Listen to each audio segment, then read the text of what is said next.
Bonjour. Eh bien, merci d'être là à tous. Aujourd'hui, nous nous retrouvons pour parler du CBD.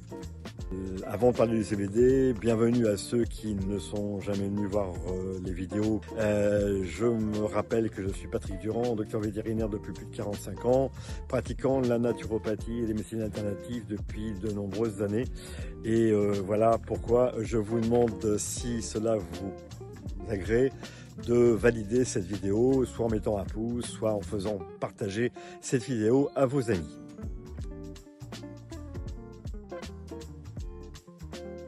Donc aujourd'hui on va parler du CBD. Donc CBD et le cannabidiol est une molécule qui est dans le chanvre, dans le cannabis, mais qui a des propriétés intéressantes dont on va parler, mais qui n'a pas de propriétés provoquant des troubles de manque et de troubles psychiques, comme d'autres molécules qui sont habituellement dedans et qui peuvent provoquer donc des perturbations, voire des habitudes qui peuvent être dangereuses avec le temps.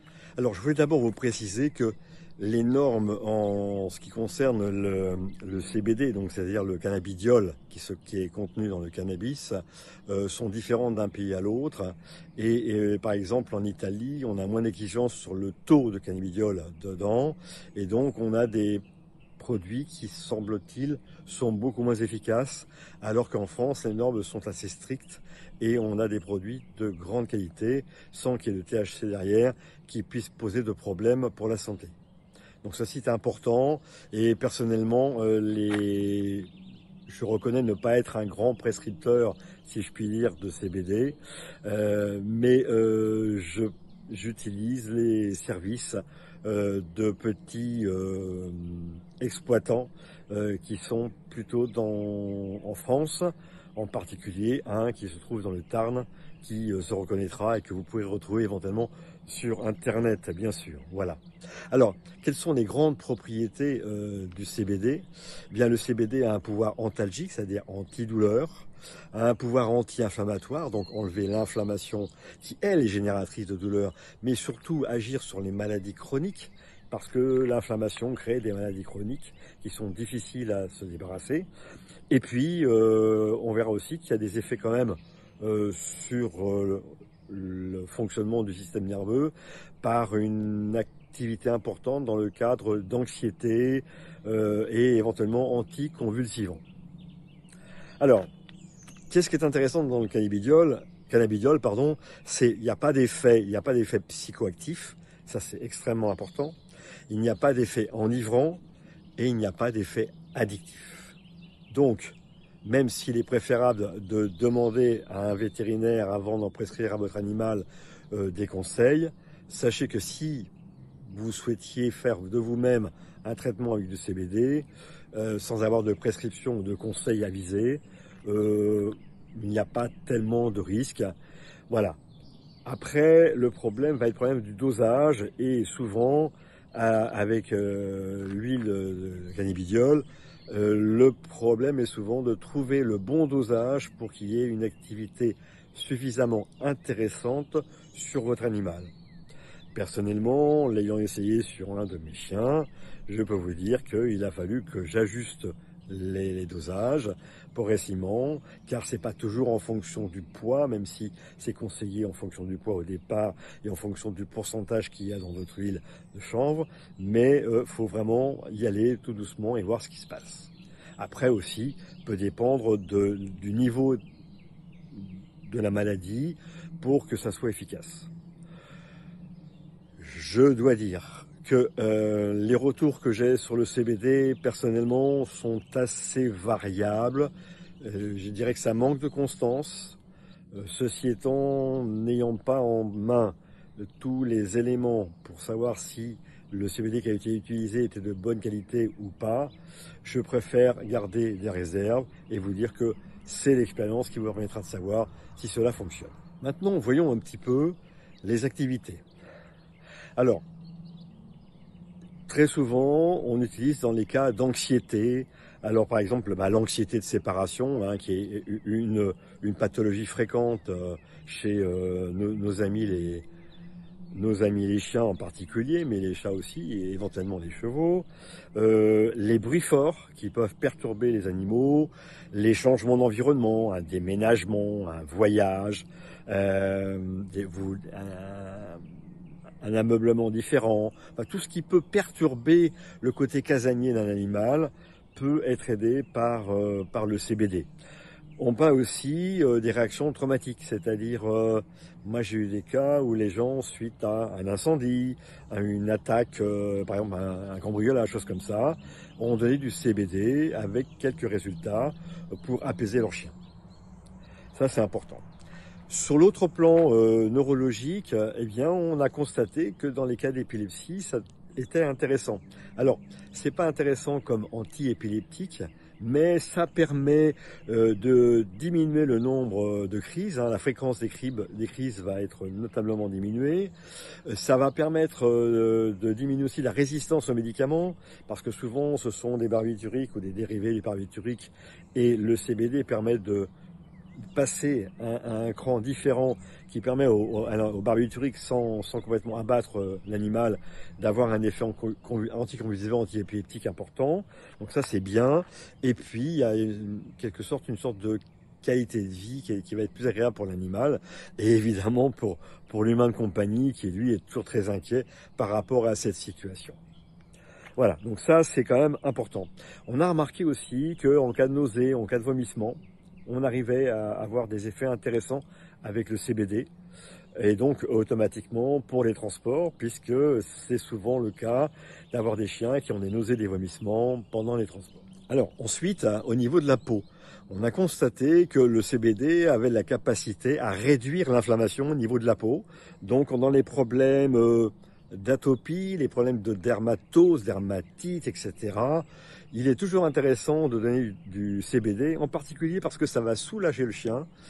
Je l'utilise à ce propos pour un de mes chiens. Et ça va aussi calmer les démangeaisons. Donc en fait ça apaise, ça apaise, et ça c'est très important. On a constaté aussi que ça avait tendance à provoquer une hydratation de la peau. Donc quand il y a sécheresse de la peau, le CBD est conseillé dans un traitement plus ou moins long en fonction du résultat bien sûr. Et puis dans les allergies, puisque les allergies souvent s'expriment par des problèmes cutanés, donc il est fortement indiqué de l'utiliser dans ces cas-là. Après, on va avoir le côté antidouloureux.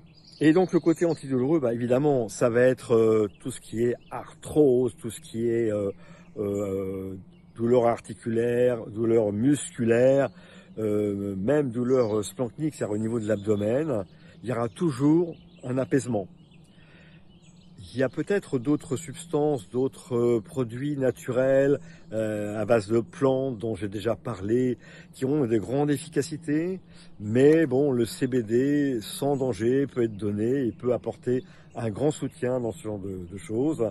Je connais des gens, des gardiens d'animaux en quelque sorte, qui ont eu d'excellents résultats sur l'arthrose, sur des problèmes de déchirement musculaire, d'élongation, de problèmes ostéo-articulaires, où ils ont eu des chiens ou des chats qui étaient soulagés par l'administration du CBD.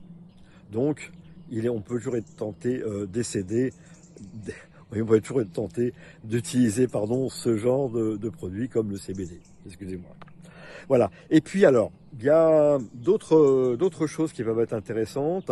Par exemple, on a remarqué que ça a augmenté l'appétit. Ça, c'est un constat.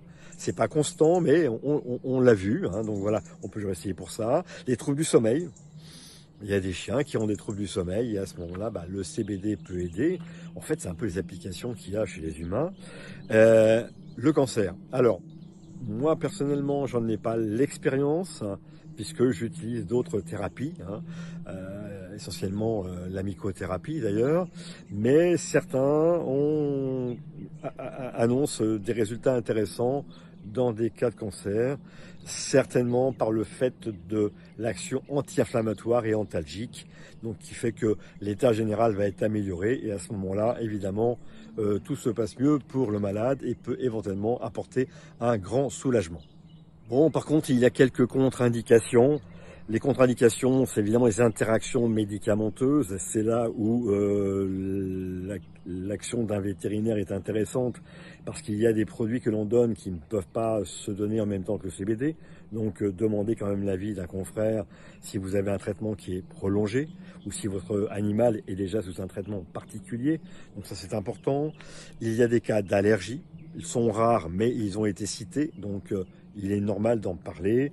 Et puis, il peut y avoir quelques effets secondaires, comme par exemple la sécheresse de la bouche, qui est une sensation qui est fréquemment relevée chez les humains et chez les chiens, qui va se manifester par une sorte de mouvement des lèvres, comme s'il y avait un petit problème, ne serait-ce que par la sécheresse de la bouche, hein, donc de la gueule. Il y a des phénomènes de somnolence aussi, on l'a observé. Et puis, bon, il y a quelques cas de diarrhée exceptionnels. Je crains que ça ne soit des produits qui ne soient pas de très bonne qualité. Et puis, bon, il y a des changements de comportement. Là, c'est là où votre observation est importante. C'est-à-dire que vous avez monté en puissance le dosage du CBD, puis vous avez voulu arriver à un résultat, vous ne l'avez pas, mais par contre, il y a un trouble qui va à l'inverse de ce qu'on attendait. À ce moment-là, il faut complètement arrêter et passer à autre chose. Voilà. Donc, avant d'en terminer sur le CBD, juste observer son animal. D'ailleurs, c'est la chose la plus importante. Voir comment il se comporte, comment il réagit à la prise de telle ou telle chose. Et donc, pour le CBD, c'est le cas. Hein.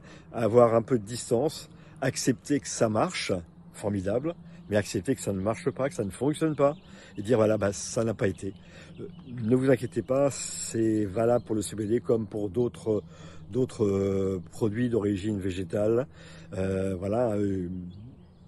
Rien n'est exactement pareil d'un individu à l'autre. Chaque individu est différent et chaque individu réagit différemment à telle ou telle absorption de telle ou telle molécule. Donc il faut savoir l'accepter. Alors, ce CBD, donc, il est sous forme d'huile en particulier, et puis il existe des formes de friandises, choses comme ça. Bon, c'est pas terrible. L'huile de CBD se donne assez facilement. Les chiens aimant et les chats aiment bien les choses un petit peu onctueuses, donc il n'y a pas de complications pour donner le CBD. Écoutez, j'espère que ces quelques minutes sur le CBD vous auront donné quelques filons d'observation, quelques envies peut-être de l'essayer. Sachez que c'est intéressant. Il y a aussi un petit peu un effet de mode, il est vrai, parce que il y a quelques années on n'en parlait pas et maintenant c'est très à la mode. Voilà, donc ça vaut le coup d'essayer. Moi j'ai eu sur quelques cas des résultats faramineux, extraordinaires, et puis j'ai eu aussi de grandes déceptions, je préfère le dire, même sur des produits que j'avais gérés. Mais je le rappelle, prenez des produits qui sont fabriqués en France avec des chanvre qui pousse en France, du cannabis qui vient de France, sans dire cocorico, c'est juste que la qualité du produit y est et c'est extrêmement important. Voilà, écoutez, si cette vidéo vous a apporté quelques informations, j'en suis content. Si ça vous a vraiment plu, vous mettez un pouce. Et si ça vous a vraiment plu encore plus, eh bien n'hésitez pas à partager cette vidéo. Et je vous dis à bientôt pour une autre vidéo. Au revoir.